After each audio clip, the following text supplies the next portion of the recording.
శ్రీ గురుదత్త జై గురుదత్త శ్రీపాద శ్రీవల్లభ చరిత్రామృతంలో ఈరోజు మనం 17వ అధ్యాయం చదువుకుంటున్నాం. శ్రీనామానందుల వారి దర్శనము. నేను కురుంగడ్డ వైపునకు ప్రయాణమై పోవుచుండగా మార్గమధ్యములో ఒకానొక స్త్రీ జుట్టు విరబోసుకుని వికృతముగా నవ్వుచూ నా వైపునకు వచ్చుటను గమనించితిని. ఆమె మనస్థిమితము లేని దాని వలె కనిపించుచున్నది. ఆమె నా వైపు వడివడిగా వచ్చుచుండుచే నాకు గుండెదడ అధికమైనది. కాళ్ళు చేతులు వణకనారంభించినవి. ఇద్దరు పురుషులు చేతిలో కర్రలతో ఆమెను తరుముచుండిరి. ఆమె పరుగు పరుగున వచ్చి నా కాళ్లపై పడి తనను వారిద్దరి నుండి రక్షించవలసినదని కోరినది. నాకంతయు అయోమయంగా ఉండెను. దారి భత్యము కూడా లేని బక్క బ్రాహ్మణుడైన నేను పరాయి స్థలములో పరాయి వ్యక్తుల బారి నుండి ఆ స్త్రీని ఎట్లు రక్షించగలను? నేను అప్రయత్నముగా, అమ్మా, మీకు వచ్చిన భయమేమీయూ లేదు. ఈ దుర్మార్గుల బారి నుండి శ్రీపాద శ్రీవల్లభులు నిన్ను తప్పక కాపాడగలరు. నిర్భయముగా లేవవలసినది అని అంటిని. ఆ వచ్చిన అగంధకులు నా వంక వింతగా చూడసాగిరి. శారీరక బల సౌష్ఠవములతో తమతో ఏ విధముగానూ సరిపోలని వ్యక్తి తమను దుర్మార్గులుగా భావించుటేగాక తమ బారి నుండి ఈ స్త్రీని రక్షించదనని దృఢపూర్వకముగా చెప్పుట వారికి ఆశ్చర్యముగా ఉండి, వారు, ఓ బక్క బ్రాహ్మణుడా, మేము ఈ దురాచారిణిని చంపదలిచితిమి. నీవు ఈమెను రక్షింపజాలవు. నీవు మా ప్రయత్నములకు అడ్డు తగిలిన ఎడల నేను కూడా చంపియుండును. మర్యాదగా మా దారికి అడ్డు రాకుము అనిరి. నాలో ఏదో అదృశ్య శక్తి ప్రవేశించినట్లు అనుభవం అగుచున్నది. నా ప్రయత్నము లేకుండా, నా మనసులోని తలంపులు కాకుండా నా నోటి నుండి వాక్కులు వెలువడుచున్నవి.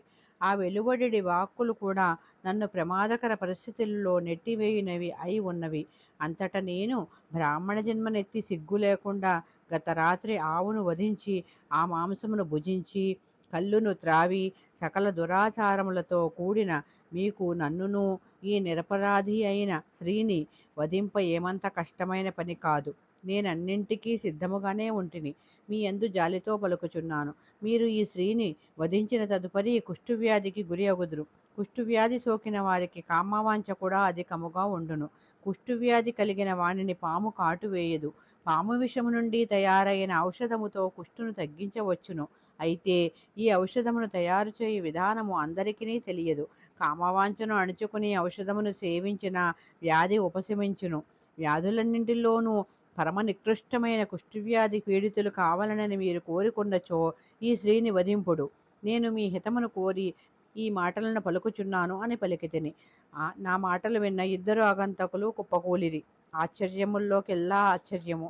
నేను పలికిన కొన్ని పలుకులు వారి గత జీవితమునకు సంబంధించినవైన కారణమున నా భవిష్యవాణి కూడా ఖచ్చితముగా జరిగి తీరునని వారికి తోచింది. వారు తమ తమ దోషాలను అంగీకరించిరి. జ్యోతిషముయందు ఏమాత్రము పాండిత్యము లేని నేను వారి దృష్టిలో గొప్ప జ్యోతిషునిగా పరిణమించితిని. దగ్గరలో ఉన్న వృక్షఛాయలో మేమే కూర్చుంటిమి. వారి వృత్తాంతము సవివరముగా చెప్పమని నేను కోరితిని. అంతటా వారు, అయ్యా, మీరు త్రికాలవేదులు, సర్వజ్ఞులు అయినను మీరు అడుగుచున్నారు కనుక చెప్పుచున్నాము.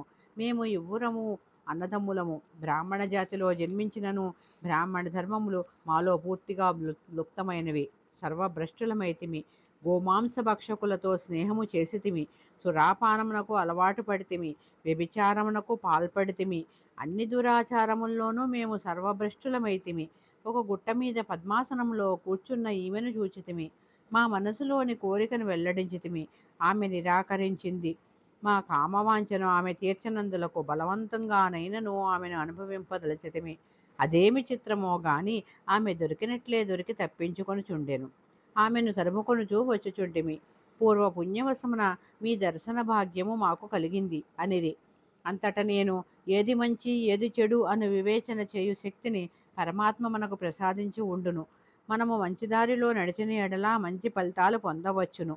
చెడు దారిలో నడిచిన ఎడల అనివార్యముగా చెడు ఫలితాలను అనుభవించవలసి వచ్చును. ఈ అమ్మ సదాచారిణిగా తోచుచున్నది. మీరు ఈమెను దురాచారిణిగా తలచిరి. పైగా అత్యంత హేయమైన కోరికలతో ఈమెను సమీపించితిరి. మీరు పశ్చాత్తాపం పడుచున్నారు. మీ పాపములను ప్రభువు క్షమించునో క్షమింపడో నాకు తెలియదు. కానీ మీకు మాత్రము ఒక శుభవార్త అందించుచున్నాను. త్రిలోకారాధ్యుడు త్రిమూర్తి స్వరూపుడు అయిన శ్రీదత్తులు ప్రస్తుత కాలంలో నరరూపధారి అయి శ్రీపాద శ్రీవల్లభుల రూపమున ఈ లోకంలో సంచరించుచున్నారు. వారి దివ్య చరణములు తప్ప మహాపాపులను ఉద్ధరించు ఉపాయమేదియును కానరాదు. నేను వారి దివ్యలీలలను ఎన్నో విని ఉంటిని. వారి ప్రస్తుత నివాసమైన కురుంగడ్డకు ప్రయాణమై పోవుచున్న వాడను. అమ్మా, నీ వృత్తాంతము ఎరిగింపుము అని ఆమెనడిగితిమి. అంతటా ఆమె, అయ్యా, తమరు నన్ను ఈ పాపాత్ముల బారి నుండి రక్షించితిరి. మీరు నాకు పితృ సమానులు. నేను సద్బ్రాహ్మణ వంశమున జన్మించితిని. ఊహ తెలియని వయసునందే వివాహమైంది. నా దౌర్భాగ్యము ఏమని చెప్పను? నా భర్త నపుంసకుడు. క్షణక్షణము నన్ను వేధింపు మొదలెడెను. యవ్వన సంబంధమైన అన్ని కోరికలను త్రోసిపుచ్చి పతినే దైవముగా భావించి సేవించుదానను. నా భర్తకు నన్ను హింసించి ఆనందించుటైన సరదా. నాకు పరాయ పురుషులతో సంబంధము కలదని పదే పదే చెప్పుచుండును. నేను సుమంగళి చిహ్నములైన పుష్పమాల్యాదులతో అలంకరించుకొనిన వీటిని కోసమై వేచి ఉంటిననియు, అలంకరణ రహితముగా ఉన్నచో విధవరాలు వలె అమంగళముగా ఎందులకు కనిపించుచున్నామనియు, గృహమునందలి చిన్నపిల్లలను మురిపము చేయునెడల నీవు పిల్లలు కలగలేదని చింతాక్రాంతకలోన కుములుచున్నామనియు, నేను సమానముగా భోజనము చేసినను నీవు చాలా ఎక్కువ భోజనం చేసి ఇల్లు గుల్ల చేయుచున్నావనియు, అన్నము తక్కువగా తిన్నచో అత్తవారింట భోజనమే లభించుటలేదని ఇరుగు పొరుగు వారు అనుకోనవలనని తక్కువ తినుచున్నాననియు, ఉపవాసము చేసిన ఎడల నా పీడ వదిలించుకొనుటకు రహస్యముగా ఏదో మంత్రము జపించుచు ఆ మంత్రాధిష్టాన దేవత ప్రీతి కొరకు ఉపవసించుచున్నాననియు, నా భర్త నన్ను మానసికముగా ఎంత హింసించుచున్నను అత్తగారు కానీ మామగారు కానీ ఇంటి అందున్న తక్కిన పెద్దవారు కానీ నా భర్తను పల్లెత్తు మాట అనరు. ఈ భూలోకమునందు నరకమునది ఎట్లుండునో నా అత్తవారింట అనుభవముతో తెలుసుకొంటిని.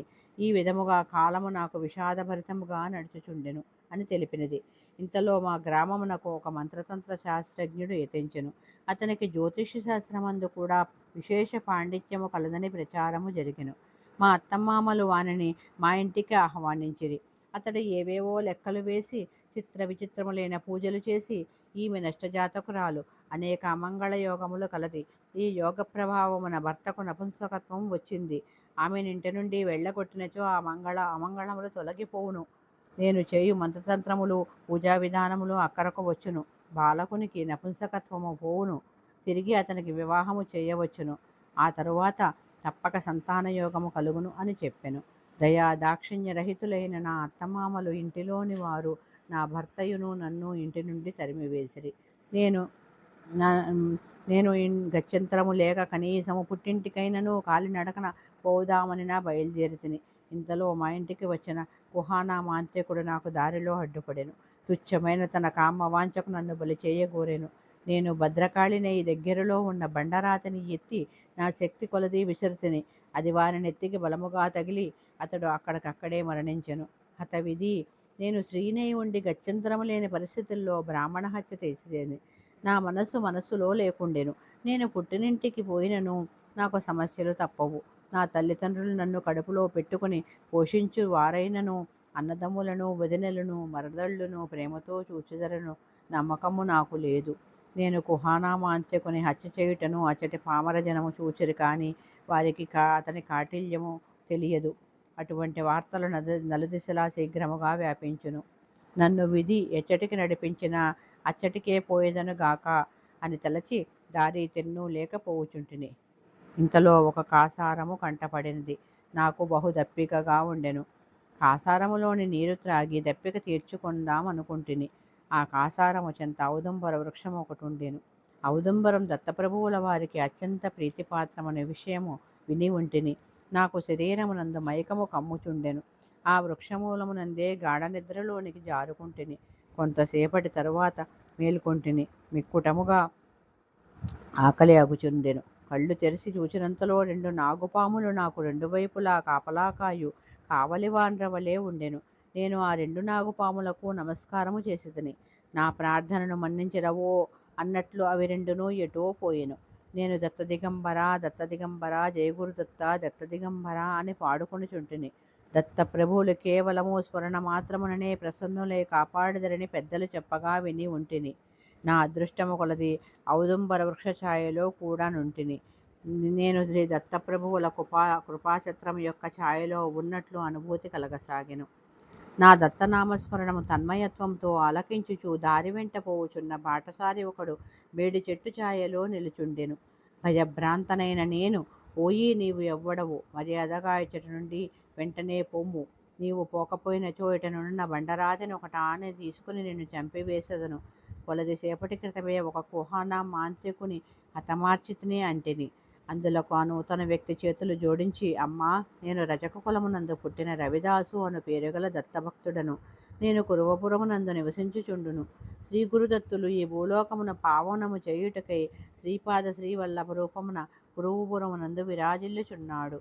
ఎంతటి దూరములో ఉన్న దత్తభక్తులకైనను తాను ఈ భూలోకమునందు అవతరించి ఉన్న శుభవార్తను ఏదో ఒక లీలా విశేషముతో తెలియపరుచుచున్నారు.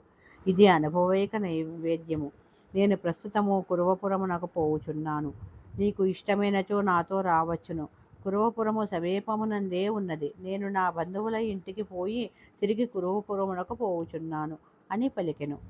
అంతట నేను నీ మాటలను విశ్వసింపజాలను. నీవు చెప్పెడి శ్రీపాద శ్రీవల్లభులు ఎవరై ఉన్నది అను విషయము కూడా అనావశ్యకము. శ్రీపాదుల వారే సాక్షాత్తు దత్తస్వామి అయినచో ఈ దీనురాలిని తమ శ్రీచరణములకు ఆకర్షించి రక్షించెదరు. తాను సాక్షాత్తు దత్తుడినేనని రుజువు చేసుకోవలసిన బాధ్యత శ్రీపాదుల వారి పైననే కలదు. నేను వారి నామస్మరణ చెయ్యను. నేను దత్తనామమును స్మరించెదను. తదుపరి ఏమి జరుగునో చూచెదను. నీవు తక్షణము ఈ చోటు నుండి వెళ్ళకపోయిన ఎడల నా నుండి ప్రమాదమును ఎదుర్కొనేదవు అంటిని. అతడు మారు మాట్లాడక దత్తదిగంబరా దత్తదిగంబరా శ్రీపాద వల్లభ దత్తదిగంబరా అని పాడుకొనుచూ విడిలిపోయెను. తదుపరి ఒకానొక గుట్ట మీద పద్మాసనము వేసుకుని ధ్యానము చేసుకొనుచుండగా ఈ దుష్టుల బారిన పడి మీ వలన రక్షింపబడితిని. అంతటా నేను, అమ్మా, శ్రీపాదుల వారి దయ ఉండబట్టే నీవు రక్షింపబడితివి. వారు అంతర్యామిగా ఉండని దేశము గాని వారి ఎరుకలో లేని కాలము గాని ఈ సృష్టిలో లేనే లేవు. కార్యకారణ సంబంధములతో ఈ సృష్టిలో వివిధ దేశములలో వివిధ కాలములలో వివిధ సంఘటనలు జరుగుచుండును. సర్వకారణములకు వారే మహాకారణము. రకరకాల స్థితులలో ఉన్న జీవులకు వారి పరిణామము నిమిత్తమై వివిధ దేశకాలములలో వివిధ సంఘటనలు జరుగుచుండును. కారణము లేని కార్యము సృష్టిలో కానరాదు. శ్రీపాదుల వారు నిర్గుణులో, సగుణులో, నిరాకారులో, సాకారులో లేదా ఇటువంటి అన్ని స్థితులకు అతీతులో ఎవరికీ తెలియదు. వారి గురించి వారికి మాత్రమే తెలియను. మనము శ్రీపాద శ్రీవల్లభుల వారి నామస్మరణము చేసుకున్న ఎడల వారి అనుగ్రహమును తప్పక పొందగలము. అన్ని కష్ట నష్టముల నుండి విముక్తిని పొందగలము అని తెలిపితిని. తదుపరి ఆ బ్రాహ్మణ సోదరులతోనూ సుశీలయ్యను పేరుగల ఈ బ్రాహ్మణ యువతితోనూ కలిసి కురుంగడ్డ వైపునకు ప్రయాణము సాగించుకొంటిని. మేమందరము దత్తనామస్మరణము శ్రీపాద శ్రీవల్లభుల వారి నామస్మరణము చేసుకొనుచు ప్రయాణము చేయుచుంటిమి. చూపరులకు మేము భజన బృందము వలె కనిపించుచుంటిమి. ప్రయాణ మధ్యలో నామానందుడను మహాత్ముని ఆశ్రమము చేరుకుంటిమి. శ్రీదత్తుడు చండాల వేషమున వచ్చి నామానందులను అనుగ్రహించుట. నామానందుల వారు త్రికాల వేదులను తెలుసుకుంటిమి. వారు మమ్మలను సాదరముగా ఆహ్వానించిరి. శ్రీ నామానందుల వారిట్లు చెప్పసాగిరి. మా నాయనగారి పేరు మాయణాచార్యులు. నా పేరు సాయణాచార్యులు. మాది భరద్వాజ గోత్రము. మేము శ్రీ వైష్ణవులము. నేను సన్యాస దీక్ష వహించిన పిదప నామానందునిగా వ్యవహరింపబడుతున్నాను. నేను తీవ్రమైన వైరాగ్యముతో ఉత్తరదేశమునందలి పుణ్యక్షేత్రములను సిద్ధక్షేత్రములను దర్శించి నన్ను ఉద్ధరింపగల సద్గురువు ఎవరా అను అన్వేషణలో మార్గమధ్యమున పీఠికాపురమునకు వచ్చి తిని. మేము శ్రీ వైష్ణవుల మగుడిచే శివారాధన మాకు సమ్మతము కాదు. మడి ఆచారములను విశేషముగా పాటించువారము. కుంతి మాధవ దర్శనము చేసుకుని బయటకు వచ్చుచు చండాలును ఒక దానిని చూచితిని. చండాల దర్శనమే దుర్భరము. దానికి తోడు అతడు నా సమీపమునకు వచ్చి, నామానంద, నాకు గురుదక్షిణ సమర్పించి ఇచ్చట నుండి కదులుము అని గద్దించి పలికెను. అంతటా నేను నిర్ఘాంతపోయితిని. ఊరి నడిబొడ్డునందున్న జనులు ఈ వింతను చూచుచుండిరి. చండాలుడు శ్రీవైష్ణవ బ్రాహ్మణోత్తముని గురుదక్షిణ ఇమ్మని గద్దించుట కలివైపరీత్యము కాక మరేమి అని జనులు అనుకొనిరి. వీడెవడో తాగివచ్చి ఈ వైష్ణవోత్తమునిపై దౌర్జన్యము చేయుచున్నాడని మరికొందరు అనుకొనిరి. అంతటా నేను, ఓయి, నీవెవ్వరివో నాకు తెలియదు. అయినను నేను వైష్ణవ బ్రాహ్మణులను. నీవు చండాలుడవు. నా పేరు కూడా నామానందుడు కాదు. నీవు నన్ను దౌర్జన్యముగా గురుదక్షిణ అడుగుట ఏమీయును సబబుగా లేదు అంటిని. అంతకంటే నేను ఎక్కువ మాట్లాడలేకపోయితిని. వాని కన్నులు చింత నిప్పులుగా ఎర్రగా ఉండెను. వాని ముఖ కవళికలు ఎంతటి వారికైనను హడలు పుట్టించినట్టుగా ఉండెను. నా శాంతవచనములకు వాడు ఏమాత్రము లొంగక, నీవు నన్ను ఎరుగని దెబ్బరలాడుచున్నావు. ఊరూరా తిరుగుచూ నన్ను ఉద్ధరింపగల సద్గురువు ఎచ్చట లభించునాయని నానా గోత్రముల వారిని ప్రశ్నించుచూ పిచ్చి కుక్కవలే తిరుగుచున్నావు. బ్రాహ్మణ జన్మనెత్తితినని దురహంకారపూరితుడివై సత్యమును కానలేకున్నావు. నేనే నీ సద్గురును. నేను నీకు నామానందుడు అనే సన్యాసనామము ఇచ్చుచున్నాను. మర్యాదగా నీ దగ్గరున్న సొమ్మంతయు నాకు గురుదక్షిణగా ఇచ్చి, అందరూ చూచుచుండగా సాష్టాంగపడి నన్ను గురువుగా అంగీకరించితివా సరి, లేకపోయినా ఈ కత్తితో నీ శరీరమును ఖండాలుగా నరికి పోగులు పెట్టెదను. నీ రక్తమును పానము చేసెదను. నీ తలను పదే పదే కుళ్ళబొడిచెదను. నీ శరీరము నుండి ప్రాణములు పోకుండగా కట్టడి చేసెదను. ఖండించవలసిన ప్రతి శరీర భాగమునందును చైతన్యము అనుభవించుచు ఘోరమైన నరక బాధను అనుభవించెదవు. నాతో వ్యవహారము చాలా నిర్దిష్టముగా ఉండును. అవునన్నా అవును, కాదన్నా కాదు, రెండే రెండు మాటలు. నీవు 3,000,000 దేవతలలో ఎవరిని ప్రార్థించినను నా నుండి నిన్ను రక్షించుటకు ఒక్కడంటే ఒక్క దేవత కూడా సాహసింపలేడు అని కటువుగా పలికెను. ఈ విధమైన కటువచనములు పలికిన చండాలుడు తన వరలో ఉన్న కత్తిని దూసి నన్ను చంపబోయెను. నేను గత్యంతరము లేని పరిస్థితుల్లో చండాలునికి సాష్టాంగ ప్రణములు ఆచరించితిని.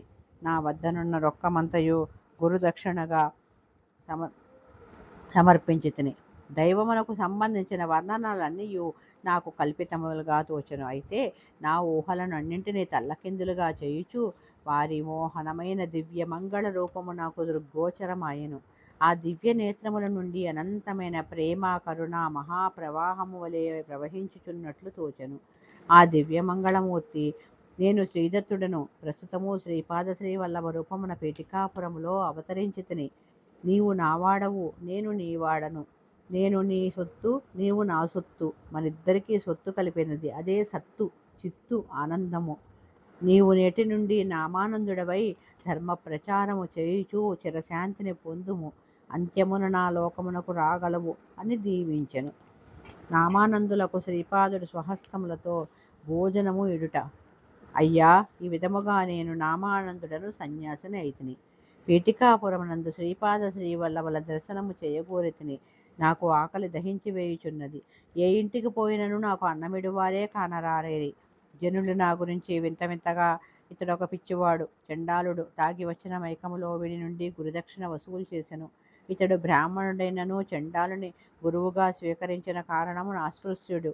అందువలన ఇతనికి భిక్ష వేటు ధర్మశాస్త్ర విరుద్ధము అని చెప్పుకోసాగిరి. ఈ విధముగా పీఠికాపుర బ్రాహ్మణ్యము నిర్ణయించుకుని నాకు భిక్షనిచ్చుట మానిరి. నేను అప్రయత్నముగానే శ్రీ అప్పలరాజు శర్మ గారింటికి చేరితిని. భవతి భిక్షాం దేహి అని పిలుచుటకు కూడా కంఠము పెగలనంతటి నీరసముతో ఉంటిని. ఇంతలో తలుపు తెరుచుకుని శ్రీపాద శ్రీవల్లభులు అన్నపు పళ్ళెములతో వచ్చిరి. తమ అరుగు మీద పెట్టుకుని తమ దివ్యహస్తములతో అన్నము తినిపించిరి. తమ స్వహస్తములతోనే నా చేతులను మూతిని తుడిచిరి. అనంత శక్తి స్వరూపమైన తమ వరదహస్తమును నా శిరస్సుపై ఉంచి, నీకు సర్వమును సిద్ధము చేయబడును. దేనికోసము వెంపర్లాడవలసిన ఆవశ్యకత లేదు. రాతి కిందనున్న కప్పకు సహితము ఆహారమును సమకూర్చు ప్రభువు నిన్ను పోషింపలేడా? నీ వెచ్చటమున్నను నీ వెన్నంటియే నేనుందును. అదృశ్యముగా జంటనై సంచరించదును. నీ కంటికి రెప్పవలె కాపాడుచుందును అని వారి అభయవచనములతో నన్ను సాగనంపిరి. ఆనాటి నుండి నేను సన్యాసినై ఇచ్చటకు వచ్చిన చోటుల సంచరించుచున్నాను. అదృశ్యముగా వారి దివ్యహస్తము నన్ను ఎల్లవేళలా కాపాడుచున్నది. 4 విధములైన జీవన్ముక్తులు. నేను అయ్యా శ్రీ దత్తుల వారిని ఆరాధించిన మోక్షము శీఘ్రముగా లభించునని వినియుంటిని. దానికి ప్రత్యేకముగా ఆరాధనా విధానము ఉన్నదా? ప్రత్యేకమైన మంత్రాలు ఏమైనా జపము చేయవలనా? నా సంశయాలను తీర్చి కృతార్థుణ్ణి చేయవలసినది అని నేను అడిగితిని. దానికి ప్రసన్నవదనులైన శ్రీ నామానందుడు, నాయనలారా, మోహము క్షయించుటే మోక్షము. శరీరపాతానంతరము మోక్షము కలగవలనని నియమము లేదు. శారీరక ప్రారంధమును శరీరము అనుభవించుచూ ఉండవచ్చును, అయితే జీవాత్మ ముక్తావస్థలో ఉండవచ్చును. అటువంటి వారిని జీవన్ముక్తులు అని పిలువవచ్చును. తన ఇష్టదైవము యొక్క లోకమునందు నివసించుట సాల్యోక్యముక్తి. అంతకంటే ఎక్కువ పుణ్యరాశి గల జనులకు తన ఇష్టదైవము యొక్క సామీప్యమునందు నివసించు భాగ్యము కలుగును. దానినే సామీప్యముక్తి అందురు. అంతకంటే విశేషమైన పుణ్యరాశి ఉన్న ఎడల తన ఇష్టదైవముని యొక్క స్వరూపమును పొందును. దీనినే సారూప్యముక్తి అందురు. ఇంతకంటేనూ విశేషమైన స్థితిలో తన ఇష్టదేవతా చైతన్యములో సాయుధ్యము నొందును. ఒకానొక ఆధ్యాత్మిక స్థితి అందుకున్న దత్తభక్తులు ఇహలోకమునందు ఉండగానే సాలోక్యముక్తి అనుభవించుచుందురు. శరీరము మాత్రము ప్రారబ్ధము అనుభవించచుండవచ్చును. వారి మనస్సు శ్రీదత్తుల పాదార విందములందు లగ్నమై సృష్టి యొక్క ధర్మములను, ధర్మ సూక్ష్మములను, సృష్టి నిర్వహింపబడు చిత్ర విచిత్ర విధానములను తన అంతర్దృష్టితో అవలోకించుచు ఆనందము అనుభవించెను. స్వార్థరహితులైన యోగీశ్వరుల దివ్యశక్తులన్నీయును వారి ప్రమేయము లేకుండానే విశ్వ కళ్యాణానికి వినియోగింపబడును. ఇహలోక జీవనము సాగించుచు సామీప్యముక్తిని పొందువారు ఉందురు. వారు దత్తప్రభువు చేయు దివ్యలీలలను తమ అంతర్దృష్టితో సాలోక్య భక్తుల కంటే విశ్లేషాత్మకముగా తెలుసుకొందురు. వారు పొందడి ఆనందము మరింత విక్కుటముగా ఉండును. జీవి శరీరబద్ధుడైనప్పుడు అనేక గుణములతో, వాసనలతో, కోరికలతో బద్ధావస్థ యందు ఉండును. పరిణామము చెందుకొలదిని జీవి తేలికపడుచున్నట్లుగా తెలుసుకొనును. ఈ రకముగా లఘుతత్వము అనుభవించినప్పుడు ఆనందము ఎక్కువ ఉండును. సాయుధ్యమునందున శ్రీదత్త భక్తుల నుండి శ్రీదత్తుల వారి దివ్యలీలలు యథేచ్ఛగా ప్రకటితమగుచుండును. శ్రీదత్తుల వారికి సంకల్పం ఉండును. శ్రీదత్తునిలో సాయుధ్యమునందున యోగి పుంగవులకు సంకల్పమనున్నదే ఉండదు. అయితే వారి దర్శన, స్పర్శన, సంభాషణ, అనుగ్రహము లభించు పుణ్యవంతులకు శ్రీదత్తుల వారి నుండి ఆ మహాయోగుల ద్వారా సదా రక్షణ లభించుచుండును. ఇహలోక సంబంధమైన మహాదైశ్వర్యము గాని, పరలోక సంబంధమైన మహదైశ్వర్యము గాని శ్రీపాద శ్రీవల్లభులు మాత్రమే వసంగగలరు. మానవులు వివిధ దేవతా స్వరూపములను ఆరాధించెదరు. ఆయా దేవతలందరూ శ్రీపాదుల వారి దివ్యాంశలే. ఆయా దేవతల ద్వారా శ్రీపాదుల వారే భక్తులను అనుగ్రహించెదరు అని సెలవిచ్చిరి. దత్తారాధన యొక్క విశిష్టత. అంతటా నేను అయ్యా, అటులైన ఎడల మనము వివిధ రూపముల్లో ఉన్న దేవతలను ఆరాధింపవలెనా, లేక శ్రీపాదుల వారిని ఆరాధింపవలెనా? దేవతలందరూ శ్రీపాదుల వారితో అభిన్నమైన వారనుచుండిరి కనుక నాకు ఈ విషయము కాస్త అవగతమగునట్లు తెలుపవలసినది అని వారిని కోరితిని. అందులకు శ్రీ నామానందులు ప్రసన్నులై ఒక కన్యక వివాహము చేసిరి. ఆమె అత్తవారింటికి చేరినది. ఒక పర్యాయము ఆమె అన్నగారు ఆమెను చూచుటకు పోయెను. చెల్లెలు అత్తగారు అతనితో ఇట్లనిరి, అయ్యా, మీ చెల్లెలు మా ఇంట ఎన్నో రకముల దొంగతనములు చేయుచున్నది. పాలు, పెరుగు, మజ్జిగ, నెయ్యి దొంగచాటుగా భారీ పరిమాణంలో సేవించుచున్నది. ఒక్క దొంగతనమైనా నేను సరిపెట్టుకొందును, ఇన్ని రకముల దొంగతనములా అని వాపోయినది. అంతటా ఆ అన్నగారు చెల్లెల్ని పిలిచి ఇట్లని, ఇన్ని పదార్థములు దొంగలించుట నేటి నుండి మానుము. నీవు సేవించినవి అన్నీయును చిక్కటి పాలతో నిబిడీకృతమై ఉన్నవి. పాలు, పెరుగు, మజ్జిగ, నెయ్యి వంటి వాటిని అన్ని రకముల పదార్థములోని సత్తువలు ఒక్క చిక్కటి పాలలో ఉన్నవి. అందువల్ల నీకు కావలసినంత పరిమాణములో చిక్కటి పాలను మాత్రమే సేవించుము. ఆ ఒక్క వస్తువును సేవించుట వలన నీ అత్తగారు నుండి మాటపడుట తప్పిపోవును. అదే విధముగా ఒక్క శ్రీదత్తుని ఆరాధించిన సమస్తమును సమకూరును. లోకులు భిన్న రుచులు గలవారు కనుక భిన్న భిన్న దేవతారాధనలు చేయుచుండిరి. శివారాధనము చేసిన ఎడల విష్ణువు ప్రత్యక్షము కాడు. విష్ణు ఆరాధనము చేసిన ఎడల శివుడు ప్రత్యక్షము కాడు. అనుగ్రహము ఒకే విధముగా ఉండవచ్చును. భక్త రక్షణ కూడా ఒకే విధముగా ఉండును. సగుణ సాకార భక్తితో చేసేడి కర్మలకు ఫలితము ఆయా కర్మలకు అనుగుణ్యముగానే ఉండవలెను కదా. అనేక జన్మములో చేసేడి పాపము రాసి క్షీణ దశలో ఉన్నప్పుడు పుణ్యఫలము మహా విశేషముగా ప్రోగవుచున్నప్పుడు శ్రీ దత్తభక్తి కలుగును. అందువల్ల దత్తభక్తులకు అసాధ్యమన్నది లేదు. విధాత నుదుట వ్రాసిన వ్రాతను మార్చుటకు దేవతలెవరికీ శక్తి లేదు. అయితే భక్తుని ఆవేదనకు స్పందించి శ్రీదత్తుల వారు తమ భక్తుని నుదుట వ్రాతను చెరిపివేసి కొత్త వ్రాతను వ్రాయవలసినదని బ్రహ్మను ఆదేశింపవచ్చును. జీవుల యొక్క శారీరక, మానసిక, ఆధ్యాత్మిక స్థితులన్నీయు ఆయా స్థితులలో ఉండుటకు స్థితికరైన విష్ణువు కారకుడు. తగిన పరిపక్వత చెందకుండా ఒక్కసారి ప్రచండమైన యోగశక్తి జీవునిలో ప్రకటితమైన ఎడల శరీరము కానీ మనస్సు కానీ బుద్ధి కానీ ఆ శక్తిని తట్టుకోలేక అగ్నిజ్వాలలలో సజీవముగా దహనము నొందుచున్నట్లు అనుభవము పొందును. అందువల్ల ఆ జీవుడు జీవయాత్ర సక్రమముగా చేయుటకు విష్ణువు తోడ్పడి వాడి కర్మానుసారముగా ఆయా స్థితుల యందు ఉంచును. శ్రీకృష్ణుల వారు శ్రీ దత్తప్రభువుతో అభిన్నత్వము కలవారు. గోవర్ధనగిరి ఉద్ధరించిరి. ఇది పామరులకు తెలిసిన విషయము. అయితే గోపగోపికలందరూ పూర్వజన్మములో గొప్ప ఋషులు, యోగగ్రంథులే గిరులు. ఆ గ్రంథులు విభేదనమై ప్రచండమైన యోగశక్తిని తాండవించినప్పుడు జీవాత్మ అత్యంత తేలికతనమును అనుభవించును. ఆ సూక్ష్మస్థితి వల్ల మహత్తరమైన యోగానందము కలుగును. అంతటి సూక్ష్మస్థితిని పొందుటకు అనేక వేల జన్మలు ఎత్తవలసి ఉండును. శ్రీకృష్ణుడు తన ఆశ్రితుల భారమునంతయు తాను వహించి వారి గ్రంథి విభేదనమునర్చి జీవన్ముక్తులను చేశాడు. ఇది ఆధ్యాత్మిక రహస్యము.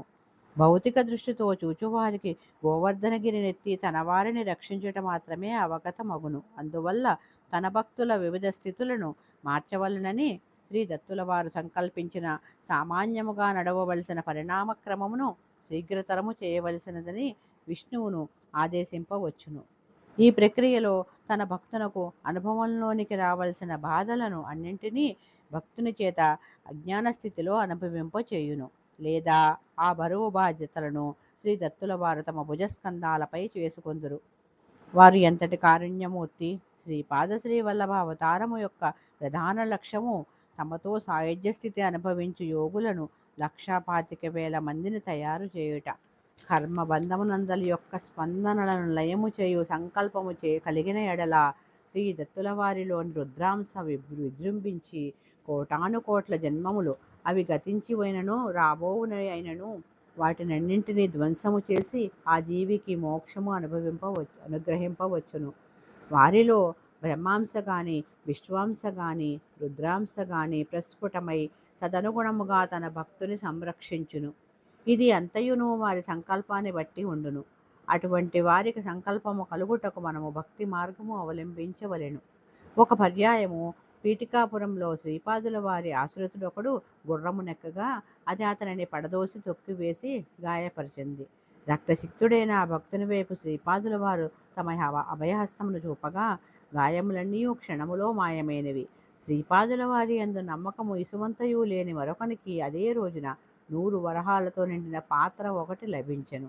శ్రీ పైండా వెంకటప్పయ్య శ్రేష్ఠి వారు శ్రీపాదుల వారిని ఈ విషయమై వివరణ అడిగిరి. అంతటా శ్రీపాదుల వారు ఇట్లనిరి: నా భక్తుడైన వీడు నేడు మరణించవలసిన రోజు, కానీ వీని ఆయుద్ధాయము మరొక 20 సంవత్సరములు పొడిగించితిని. వీని అనన్య భక్తికి ప్రతిఫలముగా నేను నిర్ణయించితిని.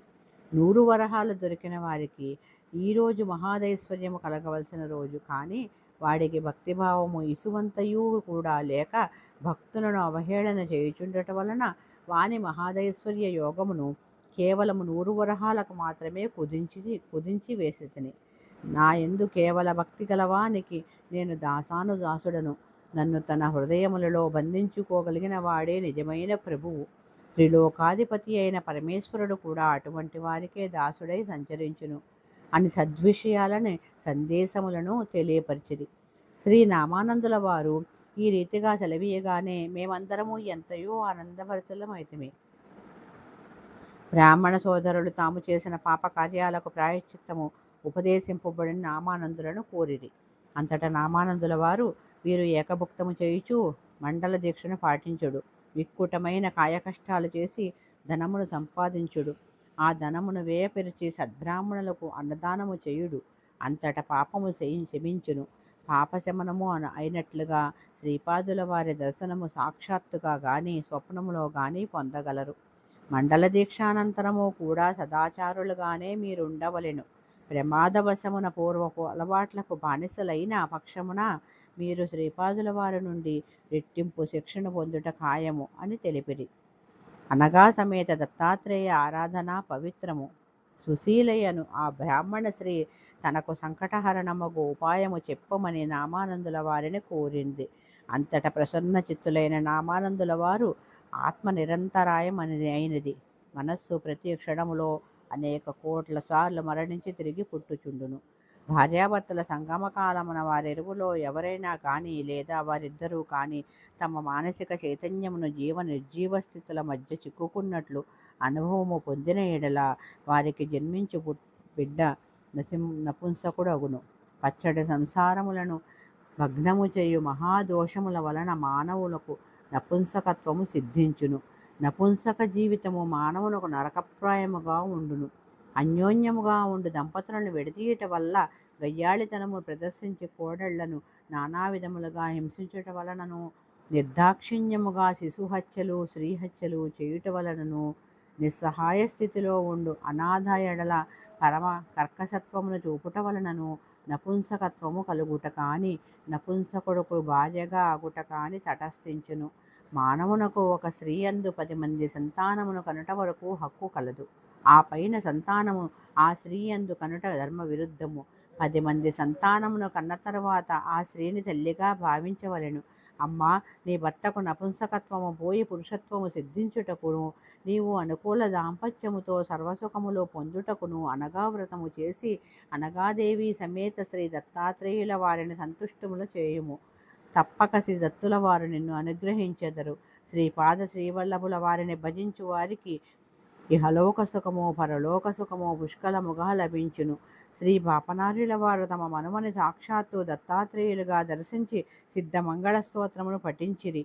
దత్త దర్శనము కలిగిన అనుభూతితో పలుకబడిన అక్షరములు మహాశక్తివంతములు. ప్రతి అక్షరమునందు యుగ యుగాంతరముల వరకు చైతన్యము విలసిల్లుచుండును. వాటిలో వ్యాకరణ దోషములు వెతకరాదు. ఈ సిద్ధమంగళ స్తోత్రమును పఠించుటకు ఏ రకమైన విధి నిషేధములు లేవు. నేను ఈ స్తోత్రమును శ్రీ బాపనార్యుల నోటి నుండి విన్న భాగ్యవంతుడను. ఆ స్తోత్రము నా మదిలో మెదులుచున్నది, వినండి. శ్రీమదనంత శ్రీ విభూషిత అప్పల లక్ష్మీ నరసింహరాజా, జయ విజయీ భవ దిగ్విజయీ భవ, శ్రీమదకండ శ్రీ విజయీ భవ. శ్రీ విద్యాధరి రాధ సురేఖ శ్రీరాకీధర శ్రీపాదా, జయ విజయీ భవ దిగ్విజయీ భవ, శ్రీమదకండ శ్రీ విజయీ భవ. మాతా సుమతి వాత్సల్యామృత పరిపోషిత జయ శ్రీపాదా, జయ విజయీ భవ దిగ్విజయీ భవ, శ్రీమదకండ శ్రీ విజయీ భవ.